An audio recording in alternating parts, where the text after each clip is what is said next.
Hello everyone, this is Lit here. So this is a Scion tornado shot that I made this league.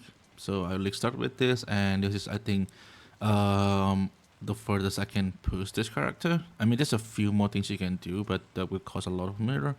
And I think this is the furthest I want to go. And so this video will be some sort of like a finale or conclusion of the build. So this is a tornado shot, physical convert to gold, and this is a very expensive build. I think I pour around like 4 to 5 mirror on this character already. So let's get into the POB so I can explain a little bit better. So this is the POB, and I will compare this POB with the Falcon Tornado Shot POB, so we can see like how much a difference from two ascendancy. And so number one, from the DPS standpoint, I think in the Falcon POB he have like 8.9 million. In this one we have 7.9, so we 1 million less, and this is without berserk. So I turn berserk off. So if I turn on the berserk, we will have like 11.4. With berserk you will have ability to burst down like a tankier enemy better than Deadeye, but in general sense you will have less DPS than Deadeye. So there's a few things about the POB. So let's start with the items. This is a mirror bow items. I don't think there's I don't think there's anything that I want to upgrade about this bow. This is also the mirror bow, mirror quiver, and for the quiver I think there's one that are better than this. Basically, instead of projectile speed, you can get like increased effect of mark, which is huge DPS increase for this build because we don't have focal point. And this is a standard MF helmet with rarity. Intelligence, you will need the intelligence to fulfill the intelligence requirement.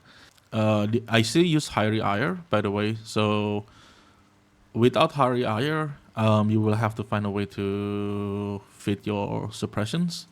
For me personally, I'm not really going to go into the Great Embrace route because number one, I really want the player power.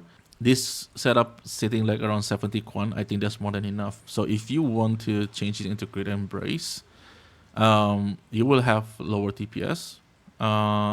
Basically, you take off this one because this mastery with 50% not going to do anything anymore, and you put 1 point here so you can have a cap on the hit rating. You will be at a 7.4, and if berserk on, we are at around 10.7 million. So with Great Embrace, you will have to find a way to cap your spell suppressions. You probably have to sacrifice a little bit of damage here and there. Like this node, you probably have to sacrifice 1 point here, and you need to basically take this 2 point here and find a spell suppression here. So you need to find 2 point where you can get, so that will reduce your TPS quite a bit. Play around with the jewel. We have 1 jewel socket here. That's especially if you want to go to the Great Embrace route. For me personally, I really do not want to. I really prefer to have the High Ire. And there is also a chance that if you can get a High Ire with a 45% increased damage on the corruptions or double corruptions, it will go into 8.2. So there is a way to increase the DPS a little bit more. For the glove, this is a conversion glove. So basically, this glove gives 60% physical damage convert to gold, and we got the 40% rise from the mastery here. So we have 100% convert to gold.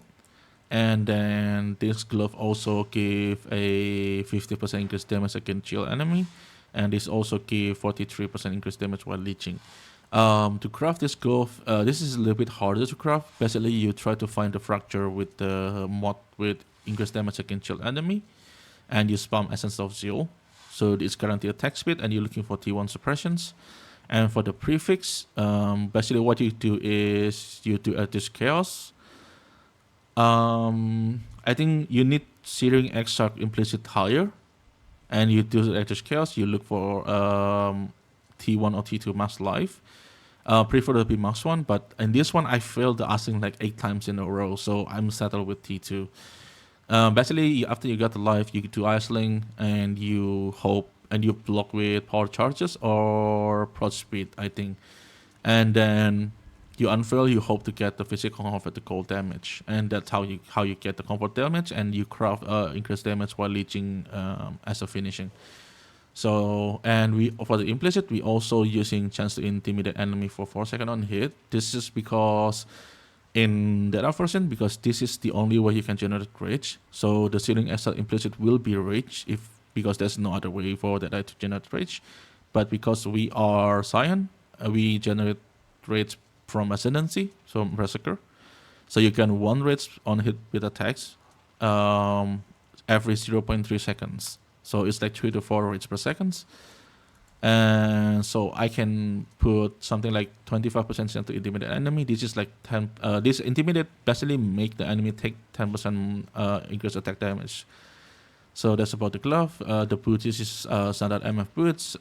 For the corruption, I'm using movement speed. This is also you can choose. You can change this into special suppression if you need special suppressions. And for the amulet, I'm going for crit multi and increased quantity. And for the prefix, I'm using prot speed and prot damage. You can go for the fail chaos, but for the fail mod, that going to increase more projectile speed, more projectile damage. But I think I will settle for this one. And this is Feather Gimbal and Calendar Touch Ring. This is pretty standard M stuff. And Headhunter Porter Belt. This is mandatory. Yeah, and for the flask, I'm using gold for rarity, jade for efficiency, quicksilver with attack speed, and progenesis. This is very important. You want this. This is very, very used for defense. Like if I take this off, you can see the defense drop quite a lot. And the last flask is definition distillate. This is standard flask for MF. And this is about the gear. Next one, I think we will go for the cluster. This is the very expensive cluster. That's going to basically give you a lot of chaos resistance, a lot of damage too. And you can choose something with life instead of increased damage. That's going to give you more life. But I don't think I have a problem with survivability, so I prefer to have more damage. And basically because of this cluster, I'm basically not a minus resistance anymore. So I have 3% chaos resistance. So that make me can use a water eye with all the offensive mod. And this one I only have 2 offensive mod, like critical chance and critical strike multi. I cannot find the one with 3. So if I can find something with 3, I don't know. For the third option, you can go for like if you want more defense, you can go for evade hits from grace. If you want more offensive mod, there is attack speed with precisions, cold damage with hatred, and something like that. Or damage, cold penetration with hatred, that's also a thing. That's basically what you can do to improve the damage too from this one. I cannot find one that fit with this, so this is the thing that I use. And from the charm, cooling strike, effect of mark, the other 2 you not really needed it. The critical strike chance, if you haven't dealt critical strike recently, is just a nice additions. And this is also the reason why in configuration I click this box, because if I'm not clicking this box, the number will blow it up. So I click this box, so the number not bloating up. And cannot take reflect damage. It's just basically to make me able to do no reflect math. And the other cluster is standard one, is a Feed the Fury, Matter Prowess, and Feel the Fight. For this medium cluster, it should be Streamline and Repeater, but this is the only one I can find with Corrupted Blood inflicted on you. I need the immunity to Corrupted Blood, so this is the one that I use. I think the Streamline and the Repeater is better, but you need to find the one with the Corrupted Blood cannot be inflicted on you. And so either you find the immunity for Corrupted Blood in this, or you find one in this jewel. I mean, you can find either one of those, but you need immunity to Corrupted Blood somewhere. The other cluster is basically just for the spike concoctions, and this is give us Alchemist Genius that will increase the effectiveness of the flask. And for the configurations, I use the same configurations as inside the Fabgun POP, so we can have like a somewhat same ground comparisons. We have Port Charge, we have Frenzy Charge, and we have Onslaught. Onslaught coming from the Frenzy of Onslaught. Basically, this is a new gem of Frenzy. So when you hit an enemy when you have a maximum charge, maximum Frenzy charge, you will have Onslaught based on the maximum frenzy charge. In this case, we have 3, so we have 3 seconds. And blood rates will keep your frenzy charge up almost all the time. Your tailwind, adrenaline is from the charms. So I'm using 3 charms. Number 1 is adrenaline and phasing. And the way to get the adrenaline is you only get the adrenaline when you reach low life. So it's not when you while in your low life, but you have to go above your low life, and you come back to low life, and you will get adrenaline. How you're going to get that is because we use petrified blood.